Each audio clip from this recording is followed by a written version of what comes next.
not for all the lonely winding road that leads across the hill into the neverness beyond, and not for all the restless thrill of changing skies, only for him who knows the ceaseless urge to go ever on, carried by tide and trade winds' pulsing surge, lured by the bright mirage of far-off places, forests and jungles and bleak frozen spaces, ready to bid love greeting or farewell with the same light gesture.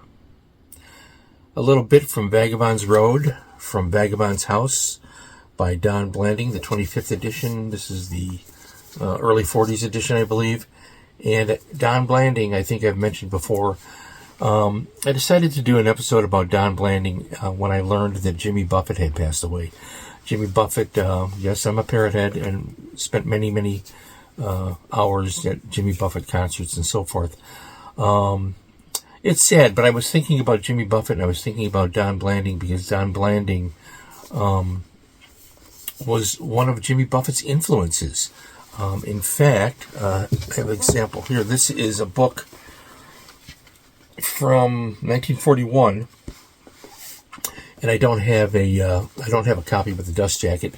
This is Floridays. Don Blanding, who is best known as the Poet Laureate of Hawaii, was a man who traveled widely, and he spent time in Hawaii, California, and Florida. And Floridays is a book of collections of his writings and his art prints from inspired by his time in Florida. Don Blanding, let's take a look at my notes here. Don Blanding, 1899, 1957. He's best known as a poet, and he is best known as an artist. Here are the end papers from Floridays. His Art Deco black and white line drawings are highly regarded. He also did designs for pottery, china, tea sets, and so forth. Those are also highly sought after collector's items. He also designed Hawaiian shirts. Try and find some of those at a reasonable price. Don Blanding is highly collectible. Now, when it comes to his poetry, this is not T.S. Eliot. This is not even Robert Frost. Okay, he wrote rhyming poems, free verse that rhymed, and he would illustrate them himself.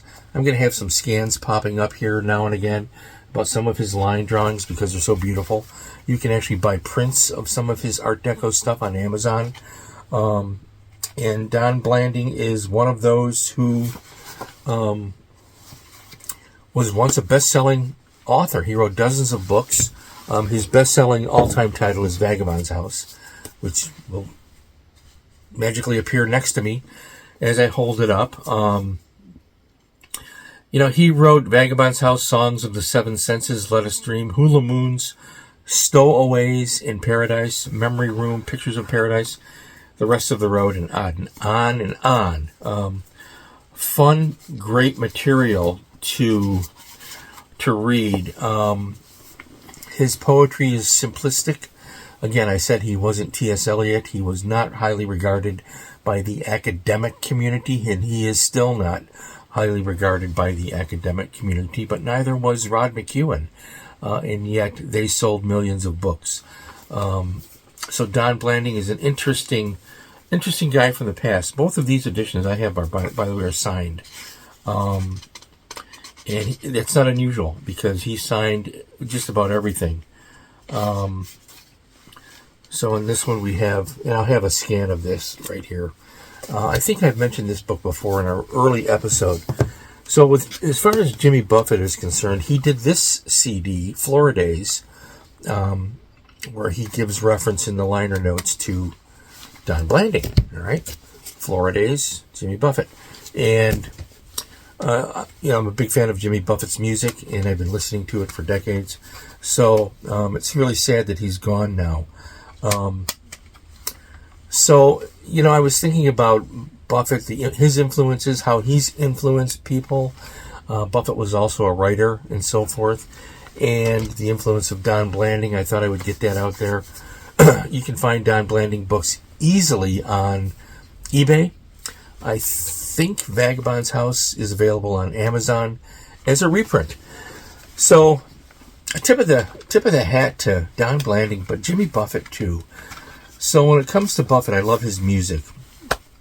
Interestingly enough, just to share an anecdote, I'm not one that would go to Jimmy Buffett concerts and drink beer or whatever, and party. I went for the music. I'm one of the oddballs that loved his music.